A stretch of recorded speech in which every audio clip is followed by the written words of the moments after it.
Hey everybody, Tall Stephen Paul here with another project. This is going to be my first project on my new workbench I just made, albeit kind of a small one. So we're going to try and get this done today and see how it goes. Have my trusty dog Secret going to be hanging out with me, and I'm sporting a little Leonard Skinner today. So we'll see how that goes. So here is the project. So that is not my project. She's just going to watch. Bought this grill. Obviously used it a few times already, but it did not come with the shelves on the side. So today I'm going to make some custom shelves that are going to fit nicely on there. Okay, here I am on my new workbench. Made the video about that. So here's my first project. This worked out really good. The top I had cut to 28 inches. So I ended up with this 20-inch strip left over, and that is the exact width that I wanted for the shelves on my barbecue. So all I have to do is cut off the size I want, and that'll be the top piece, and then I'm going to make a square, then I'm going to screw underneath to keep it from sliding around.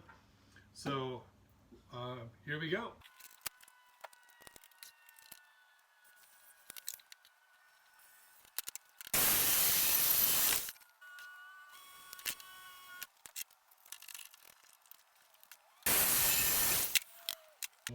There are my two top pieces.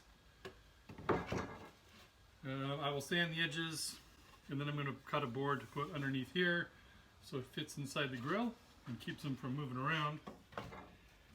That's the next step.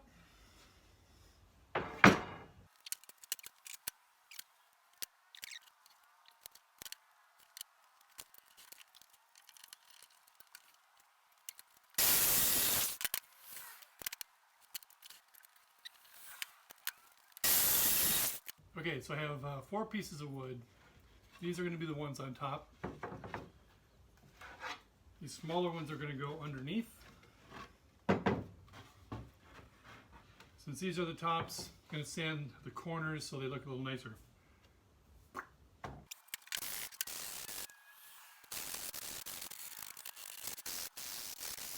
Okay, I'm back from the store. I decided to just go with paint. So I'm just going to use this, soak it into the edges, which are pretty porous, and try and fill them as much as I can with the paint. It'll take a little longer, but hey, I got nothing else to do.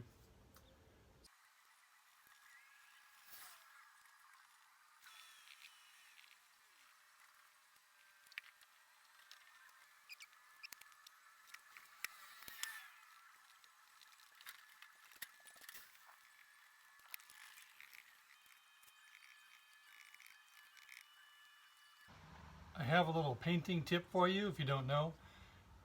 If you're going to paint something and then you have to do a second coat in 2 or 3 or 4 hours, and you're going to do it the same day or possibly even the next day, rather than cleaning out the whole brush and scrubbing it all up, what I do is I just get a Ziploc bag, and then that way the brush doesn't dry out, so when you come back 4 hours later it's all rock hard. It'll stay really soft. I finished painting the wood. It looks good, but too bright, too white. I decided to try something new, took an idea from my wife, who's much smarter than I am, and I'm going to try and do a template stencil on the white to see how it goes. And I got a brick stencil. Okay, done with my test run. Now I'm going to do the ones that are actually going to show. I had to tape white paper all around the edges to protect what I'm not painting right now. So I'll do the corner of one top, corner of the other top, let it dry, and then move.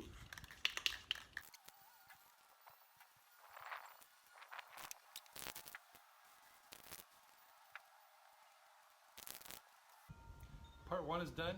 Now I just need to line up the stencil so the bricks line up. Master narrator.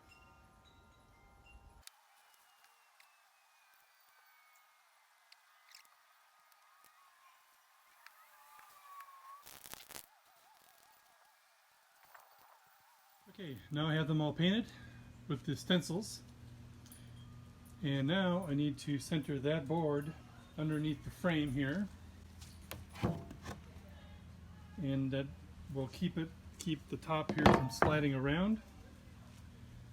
So my plan is to put the top exactly where I want it. Then I'm going to crawl underneath there, hold the board in place and see if I can mark it. So let's check it out. Okay, so now I'm underneath.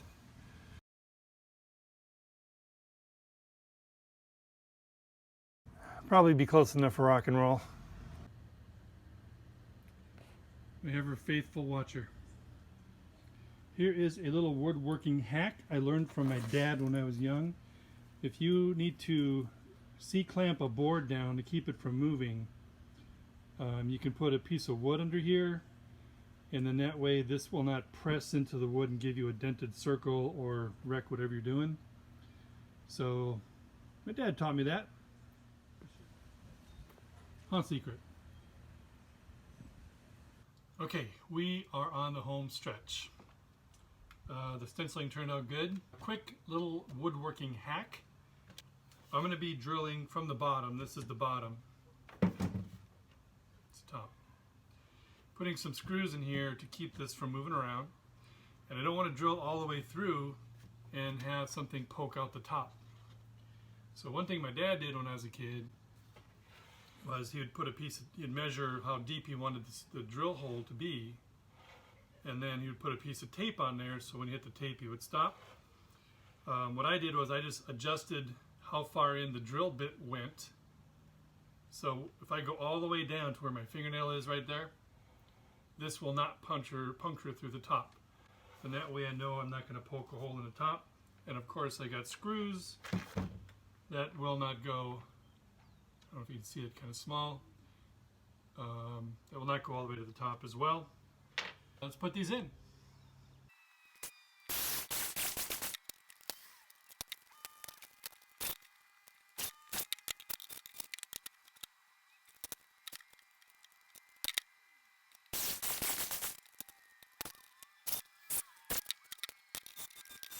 And here are my barbecue lids. Let's go put them in and see.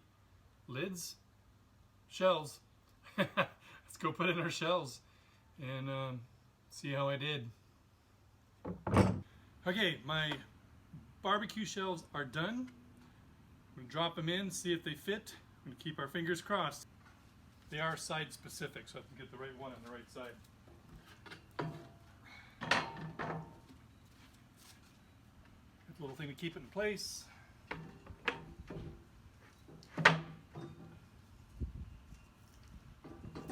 Hardly, well, I left a gap here so the heat wouldn't burn on the wood, but that's why it can go that way. Fits good there. Come on this side. And over here we got the other side. Drops in, hardly moves it all that way, and again, got my gap right here. Keep it away from the heat. And that is my barbecue shells completely done. Got my stenciling done, but I might put a layer of clear sealant on there. Other than that, we're good to go. Thanks so much for joining me. I hope you enjoyed this one. Hope some things were helpful for you. Don't forget to subscribe to Tall Steve and Paul and hit that notification bell so you know when I got new videos coming out. Thanks again for watching. Guys, take care of yourselves and we'll see you next time. Bye.